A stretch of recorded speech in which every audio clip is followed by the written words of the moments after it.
अहिलेको अवस्था भनेको हेर्नुस् कुनै एक दिनबाट सिर्जना भएको अवस्था होइन। यो संस्थामाथि आक्रमण चौतर्फी एउटा प्रतिस्पर्धीले गर्ने व्यावसायिक आक्रमण हुन्छ, राजनीतिक तौर तरिकाबाट गर्ने आफ्नै किसिमको हुन्छ हैन। यसले अनेक किसिमको उतार चढाव, अनेक किसिमको आक्रमण सहदै अगाडि बढिरहेको अवस्था छ र यो संस्थाको जुन अहिलेको अवस्था आउनमा विभिन्न किसिमका श्रृङ्खलाबद्ध अनियमितताका घटना हैन, ती घटनाहरूको उपज हो र यो संस्था त्यो उपज हुँदाखेरि म कुनै व्यक्ति विशेषलाई दोष दिन चाहन्न। किन चाहन्न भन्दाखेरि यो कुनै व्यक्ति विशेषको संस्था होइन, यो नेपाल सरकारको पूर्ण स्वामित्व भएको संस्था, नेपाल सरकारको 100% लगानी भएको संस्था, हामी सम्पूर्ण 3 करोड प्लस नेपाली जनताको सरोकार भएको संस्था है।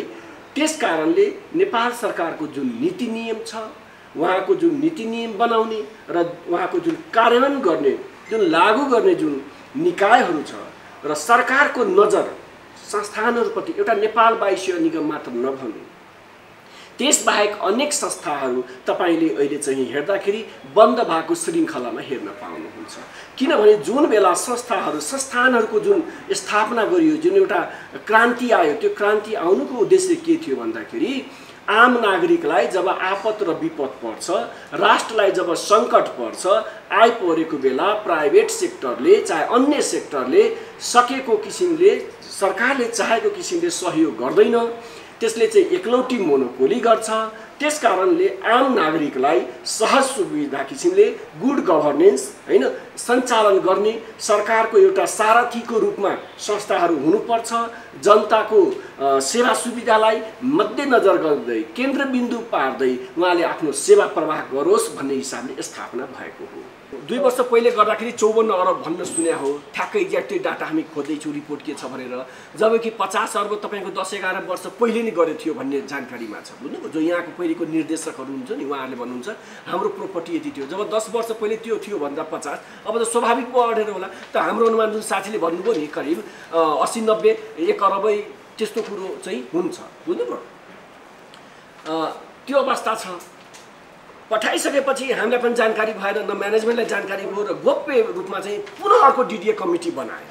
किन बनायो भन्दाखेरि किन्ने मान्छेले चाहिँ त्यो 54 अरब जुटाउन सकेन होला, उसको साइज कसरी बनाउने भन्ने किसिमले कमिटी बनाएर रहेछ।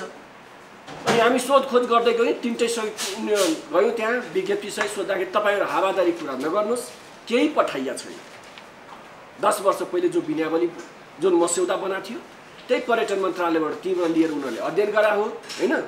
यसमा नलाग्नुहोस् तपाईँहरू, केही छैन। हामीलाई त केही सिग्नल आएको थियो गएको छ भन्ने किसिम चित्त बुझेन।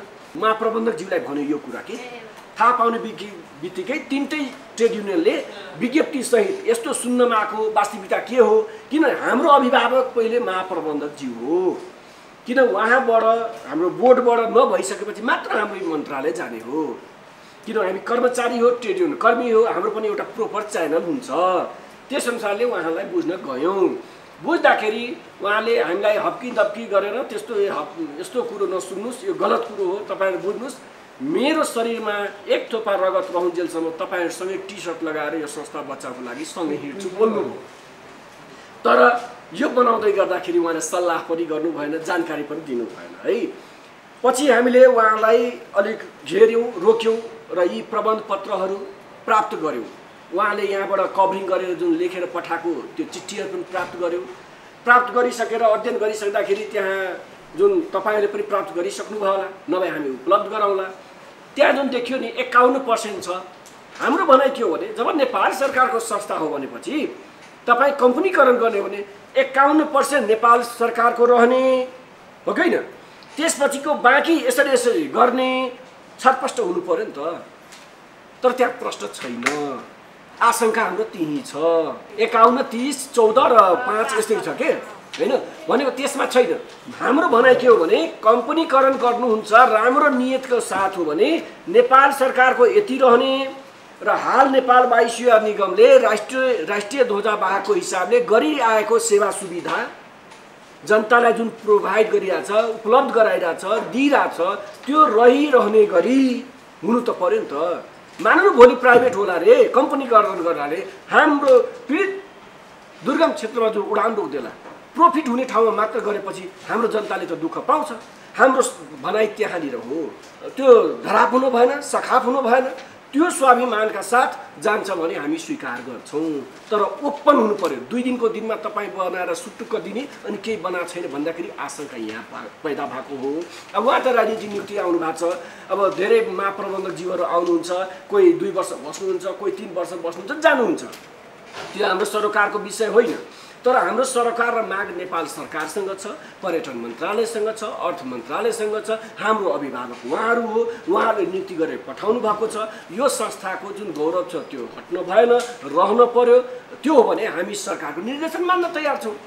अहिलेको आन्दोलन भनेको हेर्नुहोस्, यसमा हामी मात्र छैनौँ, तपाईँहरू पनि हुनुहुन्छ। त्यस कारणले महत्त्वपूर्ण समय दिनुभएको छ र तपाईँहरूकै मार्फत अन्य मिडियाकर्मी साथीहरूलाई पनि हामी आह्वान गर्छौँ जे यो हाम्रो राष्ट्रिय इस्यु बनाऊ, यो हाम्रो राष्ट्रिय इस्यु हो, राष्ट्रिय धरोहर हो, सम्पत्ति हो, यसको संरक्षण गरौँ र यो संस्थालाई हामीले कहिले पनि घाटा नाफासँग कम्पेयर नगरौँ। यसले हाम्रो नेपाल राज्य छ भन्ने देखाउँछ, विदेशमा गएर हाम्रो झन्डा फहराउने संस्था यही हो। त्यसकारणले यो संस्थालाई स्वस्थ कसरी बनाउने त, त्यसको लागि सम्पूर्ण ठाउँबाट, आम नागरिकबाट होइन, सम्पूर्णबाट एउटा प्रेसर क्रिएट गरौँ र सबल बनाउनमा जाउँ। र यसको निकास के हो भन्दाखेरि अहिलेको आन्दोलनको जुन प्रबन्ध पत्र बनाइएछ होइन, सुनियोजित किसिमले जुन हाम्रो आशंका पैदा भएको छ, जुन आशंका तपाईँहरूलाई पैदा भएको छ, त्यो छरपष्ट रूपमा आओस्।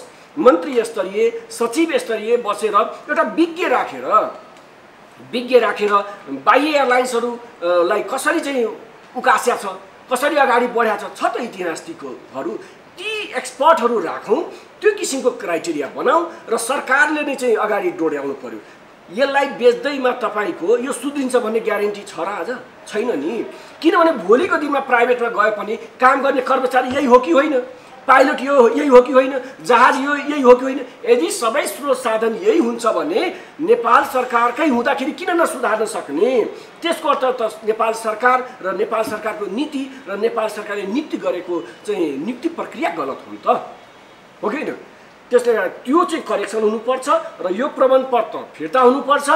त्यो फिर्ता गराइएनछ भने अल्टिमेट के हो भने यी सम्पूर्णको तानाबुना बुन्नेको हो भने हाम्रो महाप्रबन्धक, सञ्चालक समिति उहाँहरूले चाहिँ राजीनामा दिनुपर्छ।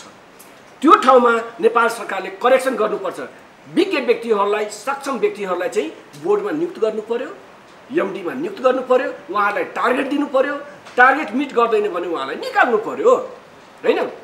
अन्यथा त विद्युत प्राधिकरणमा हेर्नुहोस् न, कुलमानजीले गर्नुभयो त राम्रो। हामी कति लोड सेडिङ खेपिरहेको थियौँ, अब त लोड सेडिङ कम त भयो भन्दाखेरि गर्न त सकिँदो रहेछ नि। हामी नेपालीमा दम छैन भने देखाउने हो र हामी नेपाली केही गर्न सक्छौँ भन्ने बनाएर देखाउनु पर्छ। यही हो मेरो चाहिँ। यदि यो भएन भने हाम्रो एउटै राजीनामा हामी माग्छौँ उहाँको, किनभने उहाँले गर्न सक्नु भएन। उहाँले अब किन गर्न सक्नु भएन? हवाई माफियाको कारणले हो कि के हो? को गोरो कालो, को सरकार मतलब छैन। यहाँ काङ्ग्रेस, कम्युनिस्ट जोसुकै सरकार आओस्, हाम्रो यहाँको लागि एउटै पार्टी भनेको नेपाल एयरलाइन्स पार्टी हो। यो नेपालको धरोहर हो, संस्था हो, हामी यसलाई बचाउनु पर्छ होइन। त्यहाँ अब गोरो आज ऊ आज कोही कालो होला मतलब छैन। आज डी प्रकाश पौडेल हुनुहुन्छ, उहाँको व्यक्तिसँग हाम्रो सम्बन्ध छैन। उहाँले जुन काम गर्नुभयो, हामीलाई जुन देखियो, हाम्रो अभिभावक उहाँ हुनुहुन्थ्यो, हामीले उहाँलाई भन्यौँ सर तपाईँलाई कहिलेकाहीँ त्यो बोर्डले एक्लो पार्न सक्छ, त्यहाँ विभिन्न किसिमका नियुक्ति भएको हुन्छ, त्यस्तो हुँदाखेरि हामीलाई सेयर गर्नुहोस्, हामी तपाईँका साथमा छौँ भन्दाखेरि होइन त्यस्तो हुँदैन। तर उहाँले गरेको हुनाले सम्पूर्ण कर्मचारीको आक्रोश छ र यसबारेमा पर्यटन मन्त्री र मन्त्रालयले चाहिँ पुनर्विचार गर्नुपर्छ, नेपाल सरकारले पुनर्विचार गर्नुपर्छ र यो संस्थालाई बचाउनुपर्छ भन्ने हाम्रो हो। र यस्तो कोभिडको बेलामा यसरी जुन आन्दोलित हुनुपर्ने र यो पुलिस दमन हेर्नुहोस्, आजसम्मको इतिहासमा पुलिस कहिले पनि यहाँ छिरेको थिएन। 2046को कुरो म हल्का तपाईँलाई सेयर गरेँ। त्यति बेला बबी विक्रम शाह भन्ने हाम्रो क्याप्टन हुनुहुन्थ्यो, टेक्निकल डिएमडी, र बलराम सिंह भन्ने महाप्रबन्धक हुँदाखेरि उहाँ छोडेर गइसक्नु भएको थियो त्यति बेला। अनि 46को आन्दोलनमा जब सम्पूर्ण ठाउँबाट जो आन्दोलनलाई सफल बनाउनको लागि जब प्रस्तुत हुँदै गर्दा यहाँका कर्मचारी पनि गए, जाँदाखेरि पुलिस ग्राउन्डमा आयो, हाम्रो एमडी होर्लिनु भयो त्यो बेला। उहाँले पुलिसलाई के भन्नुभयो, उहाँको प्रतिनिधिलाई, तपाईँ यहाँ आउनु पर्दैन, मेरो कार्यकक्षमा हाम्रो ग्राउन्डमा आउनु पर्दैन, तपाईँहरू जानुहोस्, कर्मचारीको नियन्त्रण म गर्छु। उहाँलाई नियन्त्रित म गर्छु, यो देशमा परिवर्तन हो, हामीले कलमद्वारा चाहिँ समर्थन गरिरहेछौँ उहाँहरूलाई, हामी चाहिँ सफल पार्छौँ भन्ने त्यस्तो किसिमको त्यो बेला राजाको चल्ने बेला भयो। राजा यो लोकतन्त्र गणतन्त्रको बेलामा महाप्रबन्धककै निर्देशनमा यसरी पुलिस गर्नु, अस्ति हामीलाई पनि पिट्यो, मलाई पनि चोट लाग्यो भन्दा यो त कतिको दुःख लाग्दो कुरो हो। तपाईँ हामी एउटा जो नीति प्रक्रिया छ, विज्ञापन हुन्छ, लोकसेवा कम्पिटिसन गर्छौँ र सक्षम व्यक्तिहरू प्रक्रिया पुर्याएर हामी आउँछौँ यहाँ वर्किङ लेभलमा तपाईँ हामी काम गर्छौँ होइन। तर यसको सबभन्दा जुनसुकै संस्थाको के हुन्छ भने त्यसको नीति निर्माण के कस्तो छ, त्यसको नीति निर्माण बनाउने र त्यसलाई इम्प्लिमेन्ट गर्ने पाटोको व्यक्तिको माथि डिपेन्ड गर्छ, त्यसको क्षमतामाथि डिपेन्ड गर्दछ। त्यस कारणले सबभन्दा पहिले यो नेपाल सरकारको संस्था भएको हुनाले यहाँ सञ्चालक समिति छ जुन 7 सदस्यीय हुन्छ र त्यो सञ्चालक समितिमा जो बोर्ड डिरेक्टरहरू हुनुहुन्छ उहाँहरू चाहिँ के छ भने अर्थ मन्त्रालयको प्रतिनिधि, पर्यटनको प्रतिनिधि, हाम्रो यहाँ जो एमडी भएर आउनुहुन्छ उहाँ, या चाहिँ अध्यक्ष भने बोर्ड अध्यक्ष नियुक्त गर्दा कहिलेकाहीँ एमडी पनि हुन्छ, अध्यक्ष पनि हुन्छ, त्यो 2 जना। त्यसपछि तपाईँको विज्ञहरू हुन्छ होइन, एभिएसन सेक्टरसँग रिलेटेड विज्ञहरूको गरेर त्यो कमिटी बनेको हुन्छ र त्यो कमिटी आइसकेपछि तपाईँको त्यो कमिटीको दायित्व के हुन्छ भने नेपाल सरकारको जुन नीति निर्माण छ होइन बनाउँदै गर्दाखेरि यो संस्थाको अनुकूल कुन किसिमको नीति निर्माण बनाउने, यो संस्थाले कुन लेभलको संस्थासँग कम्पिटिसन गरिरहेको छ, मार्केटको ट्रेन्ड कहाँ गएको छ होइन, ती सम्पूर्ण कुरालाई तपाईँको हेरेर बनाउनु पर्ने हो। तर दुर्भाग्य कुरो छ, दुःख लाग्दो कुरो भन्नै पर्छ के छ भन्दा त्यहाँ जो नियुक्त भएर आउनुहुन्छ नि उहाँ तपाईँको अन्यको कुनै राजनीतिक पृष्ठभूमिबाट, अन्य कुनै हवाई माफियाको निर्देशनमा कसैको उद्देश्य पुरा गर्नको निमित्त उहाँहरू नियुक्त भएर आउनुहुन्छ र जो निर्देशन हुन्छ सरकारबाट त्यो नीति नियम बनाउँदै गर्दाखेरि गलत रिपोर्टिङ गर्ने, गलत किसिमले लागू गर्नु, त्यो नै सबभन्दा ठुलो घाटा हो। कर्मचारीलाई त तपाईँको जुन निर्देशन हुन्छ, जुन नीति नियम हुन्छ त्यस अनुसारले उहाँले त काम गरिराखेकै छ। यदि काम नगरिरहेको अवस्था भएको भए तपाईको 2015 सालदेखि हालको 2078 सम्ममा यो संस्था कसरी बाँच्थ्यो हैन, कसरी चल्थ्यो भन्दाखेरि चल्न त चलिरहेछ तर चल्नु पर्यो राम्रोसँग। राम्रो कसरी गर्ने भने ड्राइभ गर्ने व्यक्ति हैन, निर्देश गर्ने व्यक्ति।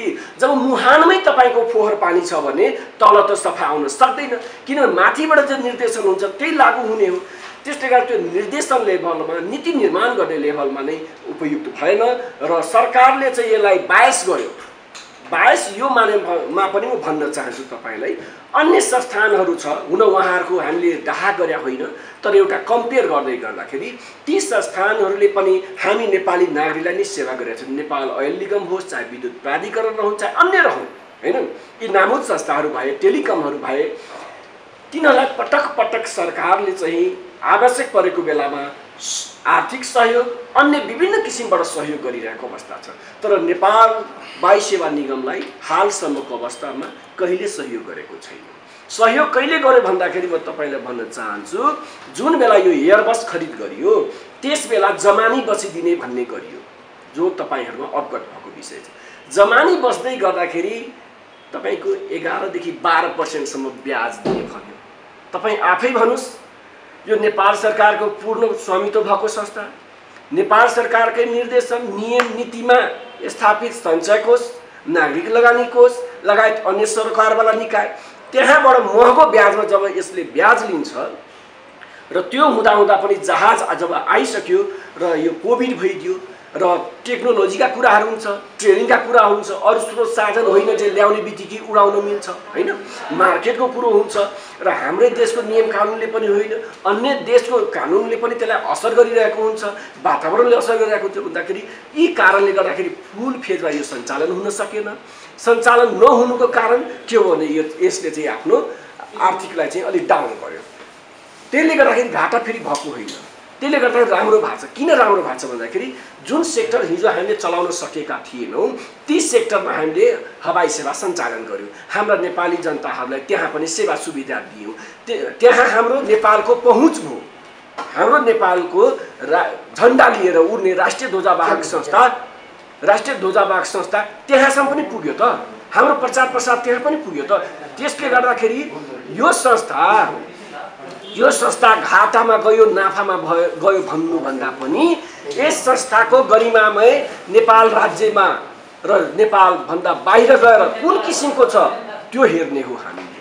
किनभने यसले जुन खेलेको भूमिका छ, देशमा जब जब सङ्कट आइपरेको छ, साथीले सही थोक राख्नुभयो, ती सम्पूर्णलाई समर्थन गर्दै त्यस बेलामा चाहिँ नेपाल वायु सेवा सरकारको निर्देशनलाई शिरोधार्य गर्दै अगाडि बढेको छ, तपाईँहरूलाई साथ दिएको छ। त्यसले गर्दाखेरि यो घाटामा गयो कि नाफामा गयो भन्दा पनि यसले खेलेको भूमिका के छ? मेरो आमा बुवा आज गरिब भयो, रोगी भयो भन्दा पनि मलाई जन्म दिने त त्यही आमा बुवा हो नि त। ऊ बिरामी हुँदाखेरि मैले उसको उपचार गर्ने हो कि म आमा बुवा भएर छोरोलाई मारिदिने हो? नेपाल सरकारको त यो संस्था त छोरा हो नि त, छोरी हो नि त, बच्चा त हो नि, उसको गाइडलाइनमा हुर्किरहेको छ नि त। त्यस कारणले हाम्रो भनाइ के हो भने नेपाल सरकारले यस संस्थालाई चाहिँ प्रायोरिटीमा राख्नु पर्यो। किनभने अन्य संस्थान अन्यभन्दा यसको विशुद्ध फरक छ।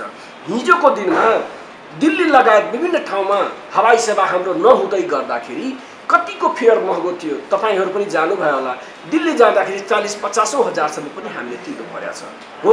तर यो सञ्चालन हुँदाखेरि तपाईँको हामीले 7,000सम्म पनि त टिकट बेच्यौँ र त्यसको साथसाथै हामी यति सामाजिक उत्तरदायित्वलाई पनि यसरी वहन गरेका छौँ कि कोही क्यान्सर पीडित हुनुहुन्छ भने निःशुल्क रूपमा उहाँलाई हामी टिकट प्रोभाइड गर्छौँ। आई कोर्निया जुन हुन्छ नि त्यो चेन्ज गर्न जाँदैछ भने उहाँलाई हामी त्यो निःशुल्क रूपमा प्रोभाइड गर्छौँ र क्यान्सर पीडितकोसँग कुरुवा जो जान्छ नि उहाँलाई 50%मा हामी प्रोभाइड गर्छौँ, हो कि न? भन्दाखेरि यस्तो किसिमको सेवा दिने को छ त? कुन संस्थाले गर्छ? यो किन गर्यो भन्दाखेरि नेपाल सरकारको पूर्ण स्वामित्वमा छ, होइन? उहाँको निर्देशन पालना गर्नै पर्छ। भाइ तिमी घाटा हो या नाफा हो, मेरो निर्देशन के हो, मेरो नेपाल सरकारको उद्देश्य के हो भने मेरो नागरिकलाई सहज र सुलभ किसिमले चाहिँ सेवा पाउनु पर्यो। त्यो चाहिँ भूमिका उसले गरेको छ कि छैन त्यो हेरौँ। यससँग भएका स्रोत साधनलाई पूर्ण रूपले प्रयोग गरेर गरिरहेको अवस्था छ। त्यसकारण यसलाई निजीकरण गर्ने कुरो होइन। निजीकरण नेपाल सरकारको निर्देशन, नेपाल सरकारले राम्रो हुन्छ चाहन्छ भने यसलाई पहिले स्वस्थ बनाउनु पर्यो। लगानी गर्नको लागि त संस्था स्वस्थ त हुनु पर्यो नि त, यसको ब्यालेन्स सिट देखिने किसिमको हुनु पर्यो नि। तपाईँ हामीले सानो लगानी गर्दै गर्दाखेरि त विभिन्न एङ्गलबाट एनालिसिस गर्छौँ नि त। त्यस कारणले हाम्रो भनाइ के हो भन्दाखेरि यसलाई कम्पनीकरण गर्नु हुन्न भन्ने विरोध होइन, कम्पनीकरण गर्नुपर्छ आवश्यक पुष्टि गरेर। यो नेपाल सरकारको राष्ट्रिय ध्वजावाहक हो, नेपाल सरकारको पहिचान रहने गरी, यसका पुँजी र सम्पत्तिको ग्यारेन्टी हुने गरी, यसका सेवा सुविधामा कुनै कमी नहुने गरी, आम जनताले पाइरहेका सेवा सुविधामा कुनै कमी नहुने गरी गरोस् न। हामी त्यसमा रोक्नै सक्दैनौँ। र तपाईँले भन्नुहुन्छ जागिरको कुरो, जागिरको कुरो होइन, जागिर त आफ्नो ठाउँमा छ। म आज यहाँ गरौँला, भोलि कोही बाहिर गरौँला। सीमित मान्छेले जागिर गरिरहेको छ, तर 3 करोड मान्छेमा सीमितले जागिर गरेको छ, अरूले त गरेको छैन। तर अरूले त सुविधा त पाउनु पर्यो नि त, होइन? त्यसकारण यो संस्था बस्नुपर्छ, यसको सम्पत्तिको उचित मूल्याङ्कन हुनुपर्छ। र अहिलेको जुन यो तपाईँको प्रबन्ध पत्र बनाइयो र जुन छानबिन कमिटीहरू छ, यो तपाईँको जुन हाम्रो डिम प्रकाश पौडेल सर जुन महाप्रबन्धक हुनुहुन्छ, उहाँ आउनुभन्दा पहिले हाम्रो योगेश भट्टराई पर्यटन मन्त्रीजी हुनुहुन्थ्यो। उहाँकै कार्यकालमा एउटा सुधार कमिटी गठन गरियो। सुधार कमिटी गठन गरिँदै गर्दाखेरि हाम्रो सुशील घिमिरे सर जो सचिव पनि हुनुहुन्थ्यो, उहाँको अध्यक्षतामा गठन गरियो र उहाँले एउटा रिपोर्ट पेश गर्नुभयो। बहुत राम्रो रिपोर्ट छ त्यहाँ।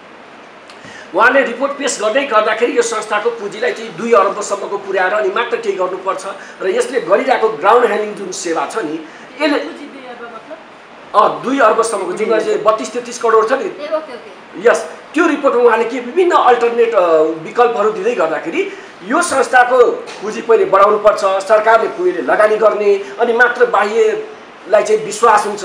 मानौँ न विदेशी एयरलाइन्सलाई भित्राउनु भन्दा पहिले त नेपाल सरकारको यस्तो छ, राम्रो लगानी छ भन्ने थाहा त हुनु पर्यो नि, तब उसले लगानी गर्छ। नभए त किन्ने हिसाबले आउँछ, बेचेर जान्छ भन्दाखेरि उहाँले रिपोर्ट दिनुभयो र त्यही रिपोर्ट अनुसारले अब मन्त्रीज्यूलाई लाग्यो होला उहाँले यति राम्रो रिपोर्ट लेख्छ भने काम पनि गरेर देखाउनु होला। र एउटा उपहार स्वरूप के गर्नुभयो भने हाम्रो सुशील घिमिरे सरलाई अध्यक्ष रूपमा नियुक्त गर्नुभयो र उहाँ आइसकेपछि साथसाथै हाम्रो डिम प्रकाश पौडेल सर बोर्ड डाइरेक्टरमा पनि भएर आउनुभयो। हामीलाई बडा खुसी लाग्यो जे सरले यति राम्रो चाहिँ रिपोर्ट दिनुभएको छ भनेर खुसी भयो। तर सुशील घिमिरे सरले हेर्नुभयो यहाँको कामकाज कारबाहीहरू कतिको आक्रमण हुँदो रहेछ, पोलिटिकल कतिको हवाई माफिया हो। जे हेर्नुहोस्, म एउटा सचिव लेभलमा पुगिसकेको मान्छे, मैले गर्न सकेको म राम्रो गर्छु, तर म यो बिगार गर्दिनँ। आज यो संस्था बचेछ भने मेरो नाति नातिना लगायत अन्य नेपाली नागरिकले जागिर खानेछ। म यो संस्थाको कुभलो गर्दिनँ। जुन बेला उहाँ सचिव हुनुहुन्थ्यो त्यस बेलाको उहाँको कडाई र उहाँको नीति लागू गराएको कारणले त्यो जहाजहरू खरिद भएर आएको। यदि उहाँ सकारात्मक सोच नभइदिएको भए त्यो सम्भव थिएन। उहाँ हुँदाहुँदै के भयो, पछि डीन प्रकाश पौडेल सरलाई महाप्रबन्धक गरिदिनु भयो, उहाँलाई बोर्ड अध्यक्ष मात्र राख्नुभयो। त्यसपछि सुशील घिमिरे सरको केही कामकाज चलेन, हुँदाहुँदा अन्य पनि बोर्ड डाइरेक्टरहरू नियुक्त गरिए र पछि सुशील घिमिरे सरलाई आफूलाई अपमानित फिल भए जस्तो भयो। यस्ता किसिमको प्रस्ताव एकाएक आए। यहाँ यो संस्थालाई निजीकरण गर्ने उहाँलाई चित्त नबुझेपछि उहाँले राजीनामा दिनुभयो र राजीनामा दिइसकेपछि तपाईँको के भयो भन्दाखेरि हाम्रो पर्यटन मन्त्रालयबाट सहसचिव हुनुहुन्छ बुद्धि सागर लामिछाने सर, उहाँको अध्यक्षतामा बोर्ड बस्यो र बोर्ड बसेर तपाईँको प्रबन्ध पत्र र विज्ञापनको मसौदा तयार गरी त्यसलाई अनुमोदन हैन गरेर पठाइयो, जुन चाहिँ अर्थको निर्देशन अनुसार थियो पालना गर्नु। त्यो गर्दै गर्दाखेरि सबभन्दा म त्यहाँ के गर्न चाहन्छु भने यस्ता नीतिगत निर्णय गर्दाखेरि लङ टर्ममा इम्प्याक्ट डिसिजन गर्दै गर्दाखेरि पूर्ण कोरम बस्नुपर्छ, जुन हजुरहरुमा पनि अवगत भएको विषय। त्यहाँ बोर्ड अध्यक्षज्यू पनि नभएको र सीमितबाट चाहिँ तपाईको निर्णय गर्नु त्यही सबभन्दा गलत मनसाय देखियो। र त्यसको साथसाथै त्यो गर्दै गर्दा पनि हाम्रा यहाँ व्यवस्थापक टिमहरू छन्, आम सरोकारवालाहरू छन्, भित्र पनि छन् बाहिर पनि छन् हैन भन्दा यो त कतिको दुःख लाग्दो कुरो हो। अब यसरी पुलिसको गरेर हुन्छ र उहाँले त बरु वातावरणको माहौल कसरी बनाउने, पर्यटन मन्त्रालयबाट कसरी पहल गर्ने, सञ्चालक समितिले कसरी पहल गर्ने, कति कुरा होला रे नबुझेको त्यो बुझाउनु त पर्यो त उहाँले। उहाँ त हाम्रो अभिभावक हो, हाम्रो भनाइ त्यो हो। त्यो गर्न सक्नुहुन्न अनि पुलिस प्रशासन ल्याएर हुन्छ, जुन आज तपाईले हेर्नुभयो, प्रत्यक्ष रूपमा फोटो पनि लिनुभयो। त्यसैले गर्दा यो दुर्भाग्य छ र यसलाई संस्थालाई अन्तिममा बचाउनु पर्छ भन्ने मेरो रिक्वेस्ट हो।